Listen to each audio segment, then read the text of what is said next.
Honestly, if someone pushes you far enough, you literally end up doing things you never thought you would, like staring at a Home Depot 5-gallon bucket with a cracked orange lid for 3 weeks straight. It's petty, I guess, but that's exactly the kind of energy sovereign justice was built on. Let's just dive right into the madness. There is a very specific, undeniable temperature to fresh dog crap.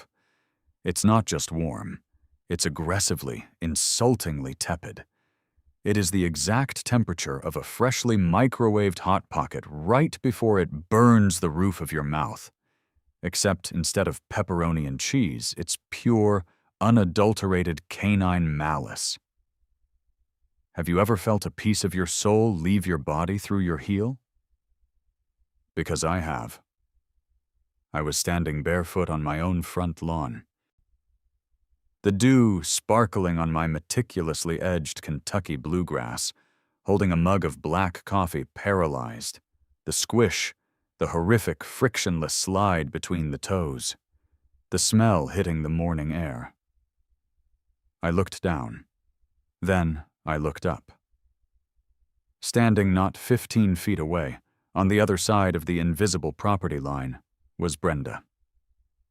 Brenda looked like a woman who routinely asked to speak to the manager at automated toll booths. She possessed an asymmetrical haircut that defied gravity and an expression of permanent, sour superiority. At her feet was Buster. Buster was a pug, but calling him a dog felt like a stretch. He was a biological disaster. He was a meatloaf with legs, breathing like a 1998 Honda Civic with a blown catalytic converter. Brenda sipped from a ceramic mug of herbal tea. She didn't look away. She didn't apologize. She just watched me scrape my heel against the concrete curb like a man trying to put out a fire. "Hey, Brenda," I called out, trying to keep my voice steady, trying to be the bigger person despite having a biohazard clinging to my skin. Looks like Buster left a little present on my side of the line. Brenda lowered her mug. She smiled, but it was the kind of smile that didn't reach her eyes. "Oh, I don't think so," she said, her voice dripping with weaponized condescension. "Buster has a very sensitive stomach. He only goes on our property. Perhaps a stray wandered by in the night." A stray. A stray wandering through a gated, heavily monitored suburban subdivision in America, dropping a perfectly geometric pile of digested premium kibble exclusively on the 3-foot strip of grass bordering her precious rose garden. "Right. Brenda, he's literally finishing his squat right now," I said. "Right," pointing at the wheezing pug who was currently dragging his hindquarters across my pristine fescue. "Well, you really shouldn't walk barefoot outside," she snapped, turning her back to me. "It's unsanitary." She waddled back into her house, Buster trailing behind her, leaving me alone with the realization that peace was no longer an option. War had been declared, and the first shot fired was a biological weapon. To understand the gravity of the situation, you have to understand the battlefield. My lawn is my sanctuary. I aerate, I overseed, I test the soil pH like a mad scientist.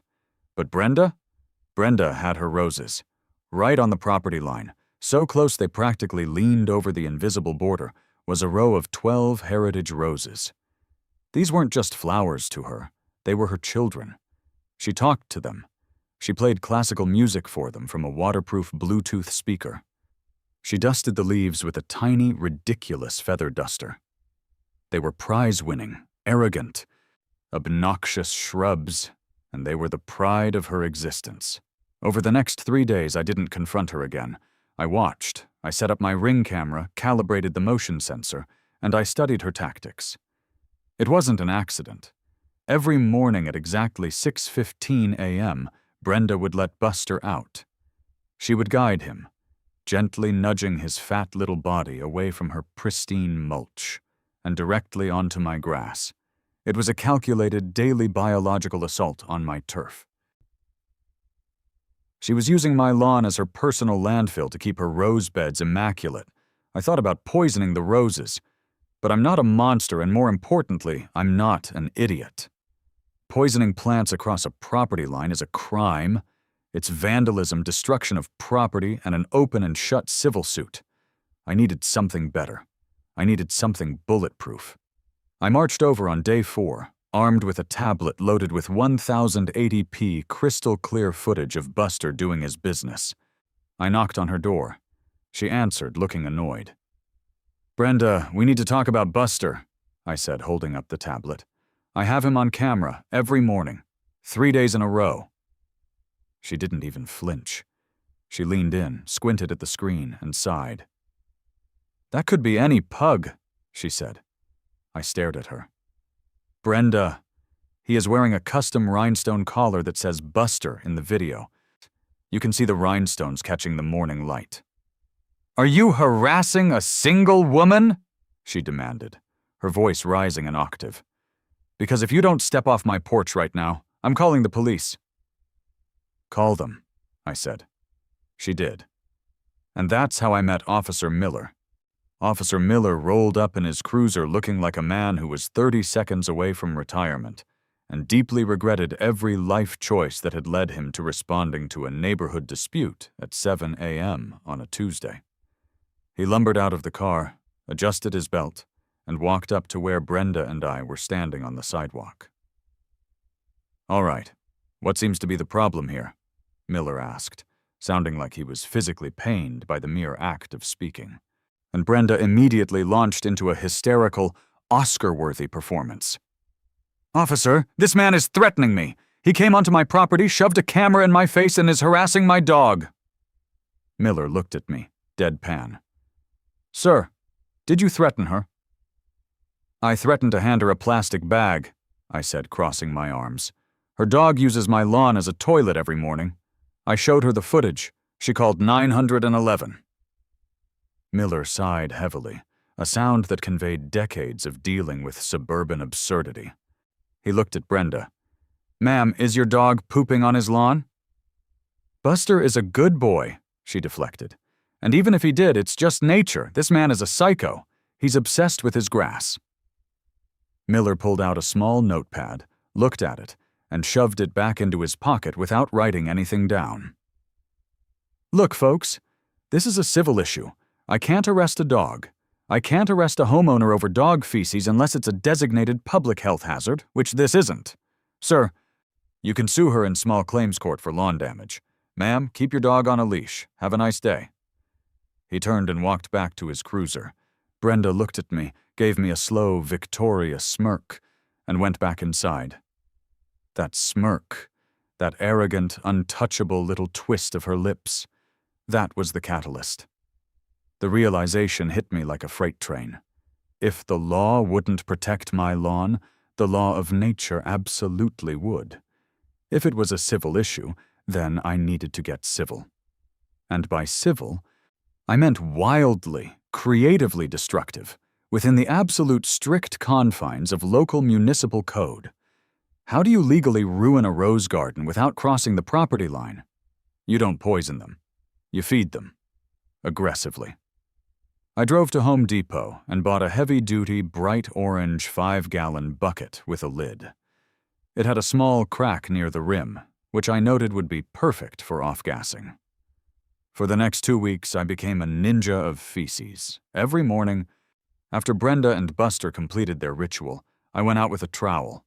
I didn't throw it away, I collected it. I scraped every last microscopic particle of Buster's biological warfare off my grass and deposited it into the orange bucket behind my shed. But I needed a delivery mechanism. Throwing it back over the fence is illegal. That's illegal dumping and trespass. I needed plausible deniability. I needed an irrigation system. Enter Jimmy. Jimmy was a local landscape contractor who ran his business entirely out of the cab of a lifted F-250. He drank 4 energy drinks before noon and communicated mostly in grunts and wildly optimistic estimates. I hired him to install a custom high-pressure, boundary-focused drip irrigation system. Jimmy stood on my lawn, scratching his neck, looking at the completely absurd blueprint I had drawn up. "Buddy, I'm looking at this pump spec. This is a commercial-grade centrifugal pump. This thing is meant to water a 2-acre potato farm. You want to hook it up to a 40-foot strip of grass. Jimmy, I am deeply passionate about thorough hydration, I told him, perfectly straight-faced. I want to be able to water the exact edge of my property line with extreme prejudice. Jimmy shrugged. Your money, man. But what's this secondary intake valve for? He pointed at a bypass hose I had drawn into the schematic. Oh, that? I smiled. That's for a custom nutrient vat. I like to fertilize via the irrigation line. It's called fertigation. It's very cutting edge. Jimmy squinted at me, took a sip of his Monster energy drink and said, Whatever you say, boss. I'll have it trenched and piped by Thursday. While Jimmy dug the trenches, my brew was cultivating. The orange bucket sat in the blistering July sun behind my shed. Have you ever smelled something so bad you could taste it in the back of your teeth? I added a gallon of water, a cup of sugar, and a packet of baker's yeast to the Buster Bombs. This is a legitimate horticultural technique known as compost tea. The sugar and yeast feed the anaerobic bacteria, accelerating the breakdown of organic matter. It was horrifying. The bucket bubbled. I was standing 10 feet away one afternoon, and I literally heard it burp. It was fermenting into a toxic, highly acidic sludge. The smell was a physical force, a wall of pure, unadulterated ammonia and decay. It was so pungent that Brenda actually called the HOA. The HOA president, a guy named Gary who wore polo shirts tucked into cargo shorts, showed up at my door holding a clipboard. Hey there, Gary said, pinching his nose slightly. Listen, Brenda called in a complaint about a mysterious odor coming from your property. Smells like a ruptured sewer line. I gave Gary my warmest, most welcoming smile. Gary, thanks for coming by. Actually, it's not a sewer issue at all. I've taken up organic gardening. I'm brewing a traditional artisanal compost tea using locally sourced biomass. It's 100% natural, incredibly eco-friendly, and perfectly aligned with the county's sustainability initiatives. Gary blinked. Artisanal compost tea? Exactly. It's a bit pungent while the microorganisms do their work, but it's entirely organic and contained. Would you like to see the setup? Gary visibly paled at the offer. No, that's fine. If it's just compost. There's no HOA rule against composting. Just try to keep a lid on it, okay? Always, Gary, I promised. The trap was officially set. Jimmy finished the irrigation line on a Thursday. We tested it with plain water from the hose bib. The commercial pump roared to life, violently vibrating the ground. The pop-up sprinkler heads along the property line shot up like rockets, blasting a fine, incredibly powerful mist straight up into the air. The prevailing wind, which in our neighborhood almost always blew west to east, caught the mist and drifted it gently, beautifully, directly onto Brenda's prize-winning heritage roses. Jimmy whistled. Man, you got some serious overspray there. Wind's catching it. You're watering her flowers more than your grass. Jimmy, I said, handing him his check, you are an artist. He drove off, completely unaware he had just assembled a weapon of mass horticultural destruction. Friday evening arrived. It was the perfect storm. The weather forecast predicted hot, stagnant air for the weekend. More importantly, Brenda was hosting her annual Rose Appreciation Society brunch the next morning. I had seen the caterers dropping off chairs earlier in the day. Her garden was perfectly manicured. The roses were blooming, arrogant and pristine. Under the cover of darkness, wearing heavy-duty rubber gloves, safety goggles, and an N95 mask, I dragged the orange bucket from behind the shed. It was sloshing. It felt heavy with dark magic. I wrestled it over to the secondary intake valve Jimmy had installed. I unscrewed the cracked orange lid. The smell hit me so hard my eyes instantly watered. It was foul. It was ancient. It was the concentrated essence of 100 fast food-fed pug bowel movements, hyper-fermented into an acidic slurry. I dropped the intake hose into the bucket. I primed the pump. My heart was pounding in my chest. This was it. I was either a genius or a madman. But honestly, at that point I didn't care. I flipped the switch. The industrial pump groaned, vibrating the side of my house. I heard the liquid get sucked up through the hose. A thick, awful slurping sound. The sprinkler heads popped up along the property line. Instead of clear water, what erupted into the night air was a dark, brown, atomized mist. The pump was so powerful it turned the slurry into an aerosol. It hissed and sputtered. The wind caught the mist, carrying the microscopic droplets of weaponized biological vengeance directly across the invisible line. It rained down on the heritage roses. It coated their delicate, prize-winning petals. It soaked into the expensive imported mulch. It plastered the leaves in a fine film of hyperacidic, fermented nightmare juice. I let it run for exactly 3 minutes. When the bucket was empty, the pump began to suck air. I immediately switched the intake valve back to the main water line, flushing the pipes with clean, clear water for 5 minutes to ensure no evidence remained in my system. I disconnected the empty bucket, sprayed it out with the hose, and shoved it back into the darkest corner of my shed. I took off my gloves, went inside, locked the door, and poured myself a glass of bourbon. I sat by the window in the dark, watching the shadows of the roses gently swaying in the toxic breeze. The morning after was glorious. I was sitting on my front porch, sipping coffee, while waiting. The sun came up, hitting the side of Brenda's house. At 7:30 a.m., the front door opened. Brenda stepped out, wearing a silk robe, holding her ceramic mug. She was walking out to inspect her babies before the brunch guests arrived.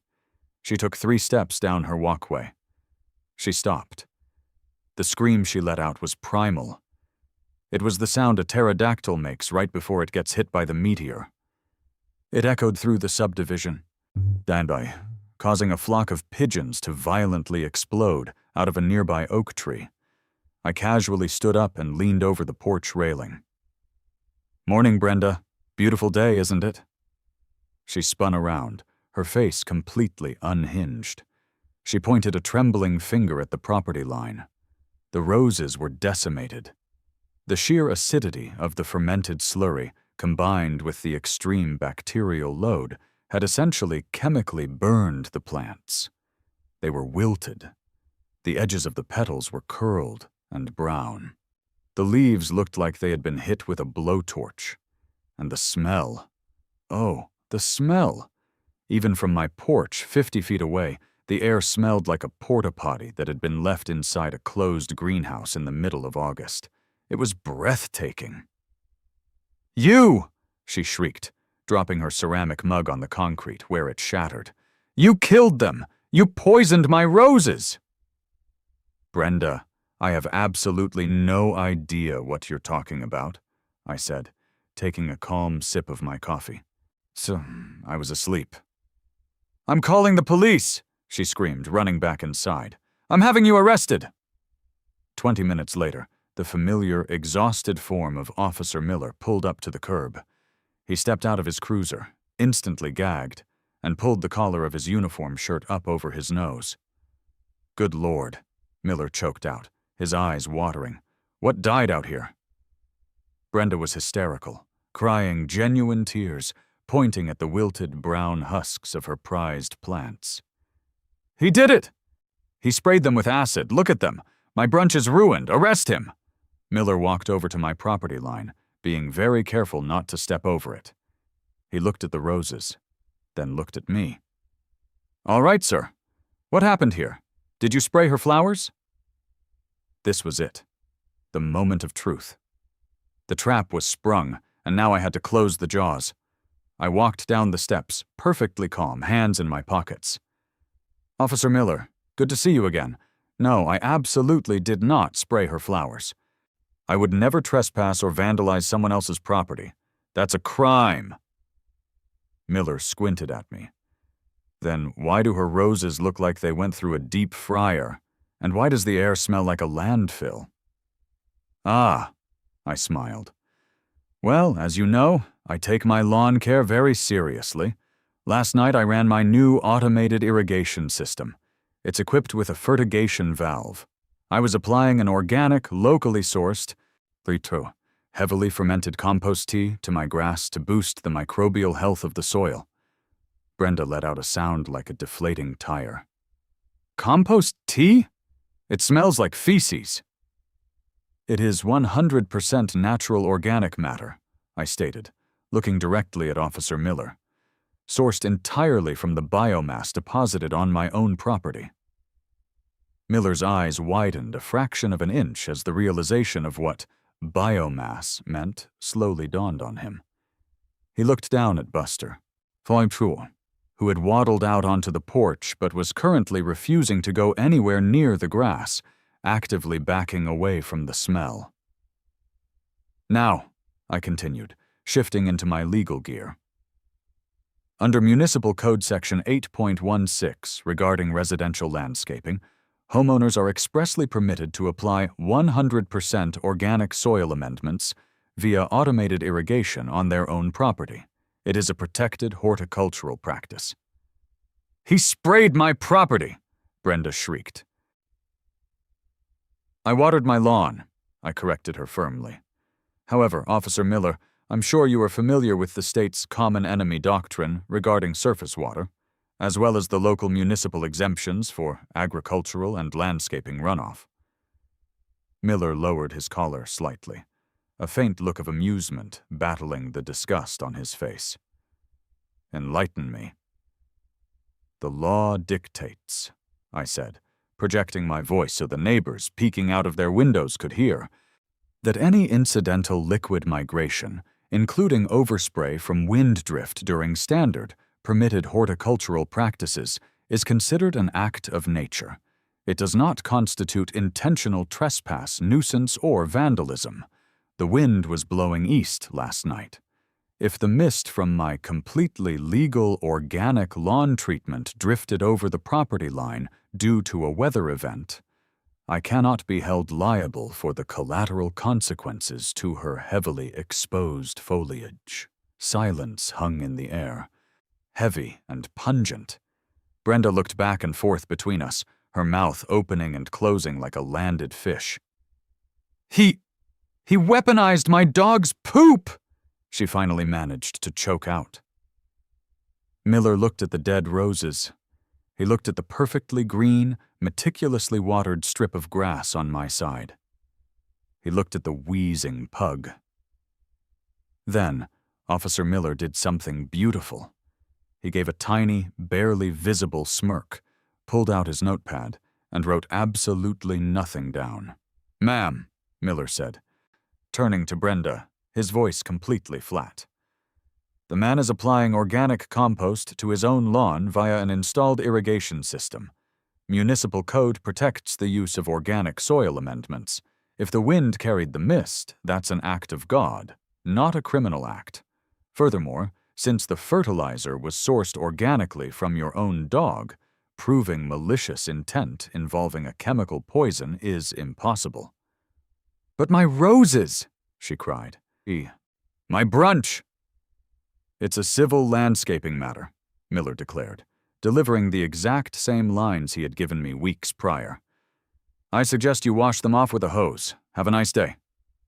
He tipped his hat to me, got back in his cruiser, and drove away, rolling his windows up immediately.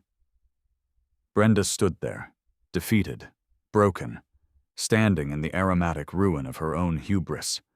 Her guests would be arriving in an hour. There was no amount of classical music that was going to revive those plants. "You weren't."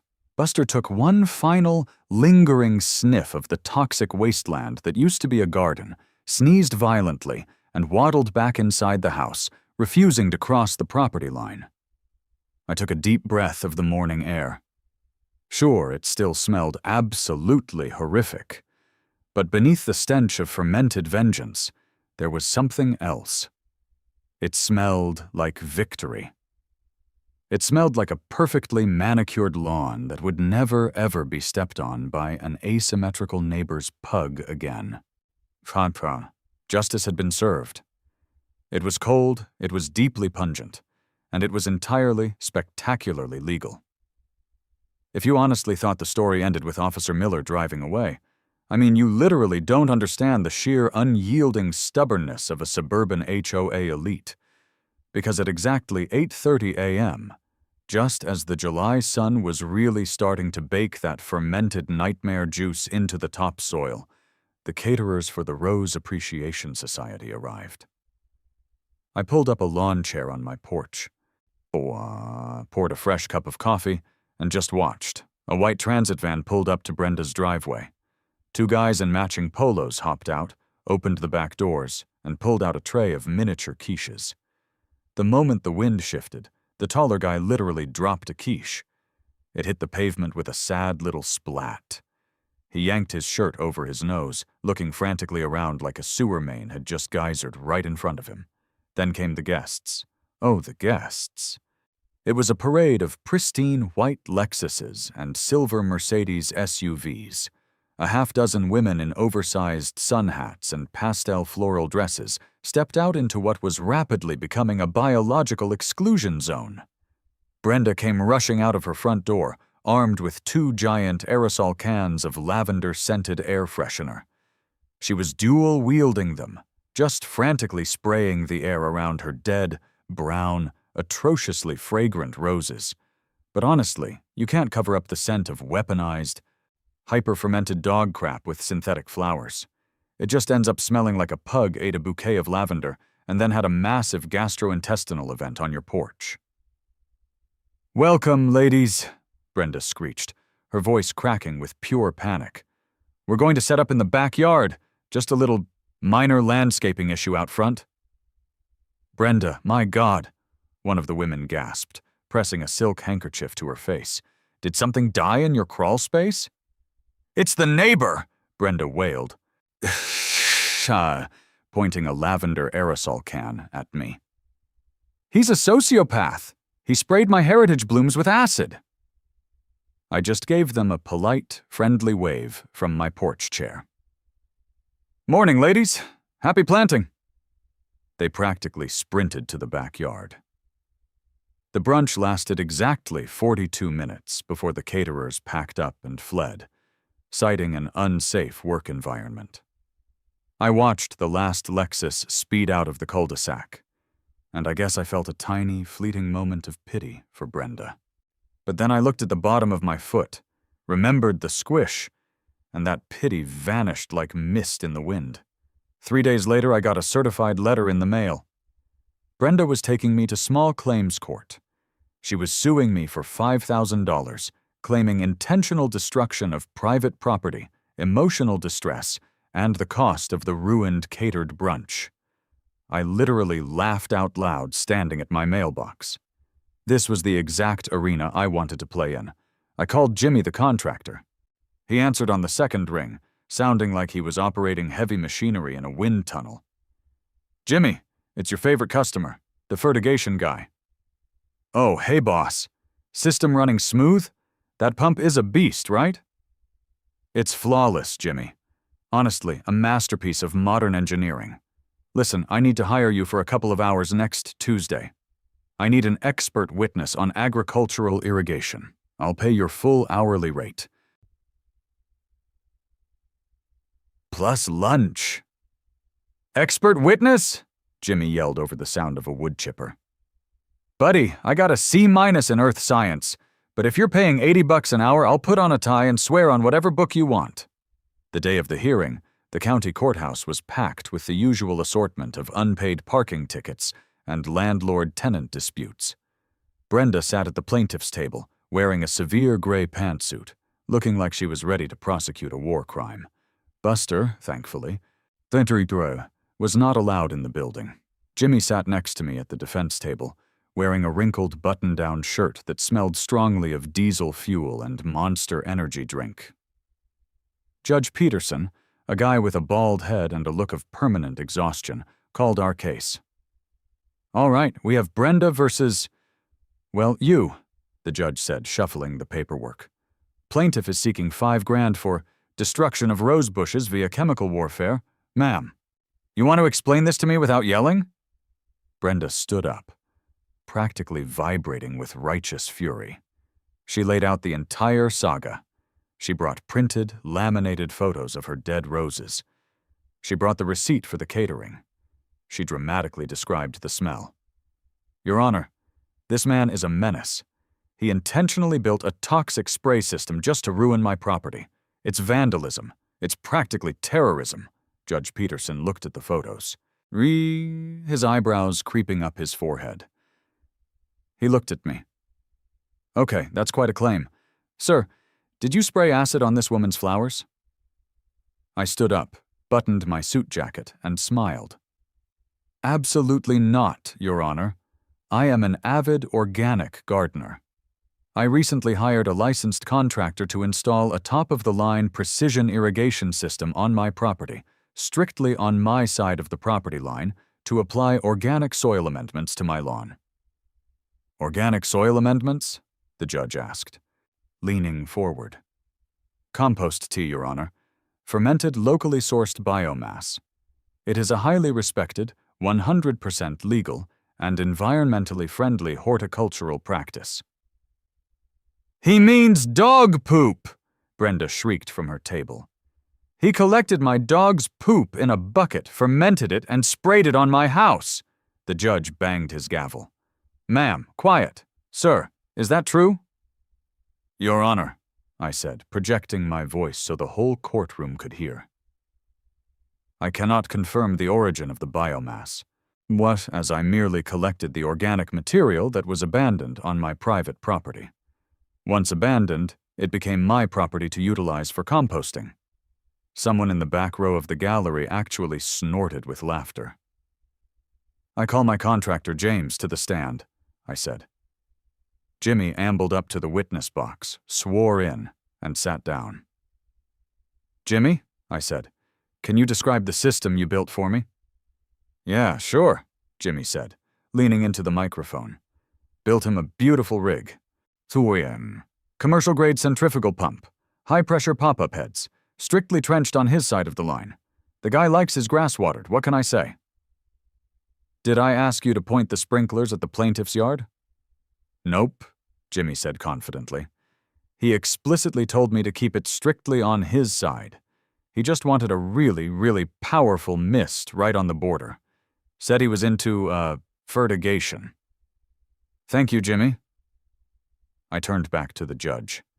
Your Honor, as you can see, the system was built legally and entirely on my property.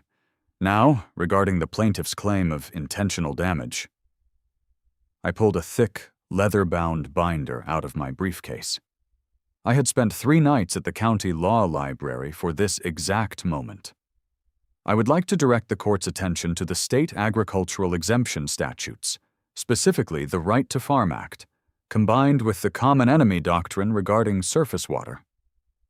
Judge Peterson raised an eyebrow. You're invoking the Right to Farm Act for a suburban lawn? Yes, Your Honor. Municipal Code Section 8.16 explicitly categorizes the automated application of organic compost as a protected landscaping and agricultural practice. Furthermore, under the common enemy doctrine, any incidental drift of water or legal organic agricultural spray caused by prevailing wind is considered an act of nature. It does not constitute intentional trespass. I handed a copy of the highlighted statutes to the bailiff, who handed it to the judge. Your Honor, I continued, I was legally watering my own lawn with a legally permitted organic compost. If the wind caught the atomized mist and carried it onto the plaintiff's property, that is an unfortunate meteorological event. I cannot control the wind, and legally, I cannot be held financially liable for an act of God. Brenda slammed her hands on the table. An act of God? It smelled like a porta-potty in hell. Which is a subjective olfactory complaint, Your Honor, I countered smoothly. And odor from legally protected organic composting is specifically exempt from municipal nuisance claims under the very same Right to Farm statutes. The courtroom was dead silent. Jimmy was staring at me like I had just performed actual magic. Judge Peterson sat back in his heavy leather chair, steepling his fingers. He looked at the municipal code. He looked at Brenda's laminated photos. He looked at me. And then, just like Officer Miller, the judge let out a long, heavy sigh that bordered on a chuckle. "Well," Judge Peterson said, tossing his pen onto the desk, "I have been sitting on this bench for 22 years. I have seen boundary disputes over fences, trees, driveways, and leaves. But I have never, in my entire career, seen someone successfully weaponize the Right to Farm Act using canine feces and a commercial water pump." Brenda looked triumphant for a split second, thinking the judge was agreeing with her. "Exactly. He weaponized it." "However," Judge Peterson interrupted, his voice turning stern as he looked at Brenda, "the law is the law. The defendant was on his own property. He used an organic material. He used a legally installed irrigation system. The drift was caused by the wind. Is it petty? Astonishingly so. Is it illegal? No." He grabbed his gavel. "The plaintiff has failed to prove malicious intent or illegal trespass. The damage to the roses is a collateral result of a protected agricultural practice compounded by weather conditions. Case dismissed. And ma'am?" Brenda looked up, her face pale. "Keep your dog off his lawn. We're done here." Bang. Walking out of that courthouse felt like floating. Jimmy slapped me on the back so hard I almost tripped down the concrete steps. "Buddy, I have no idea what you just said in there, but that was the greatest thing I've ever seen. You want me to come back and winterize that pump in November?" "Jimmy," I said, shaking his hand, "you're hired for life." Brenda never spoke to me again. The dead, chemical-burned husks of the heritage roses were dug up by a landscaping crew a week later. She replaced them with a very plain, very sturdy, 6-foot-tall vinyl privacy fence. It cost her thousands. And Buster? Buster still waddles out every morning at 6:15 a.m. But now, when he reaches that invisible property line, he stops. He looks at my pristine, perfectly green, aggressively aerated lawn. He shivers, turns around, and goes right on Brenda's freshly poured concrete patio.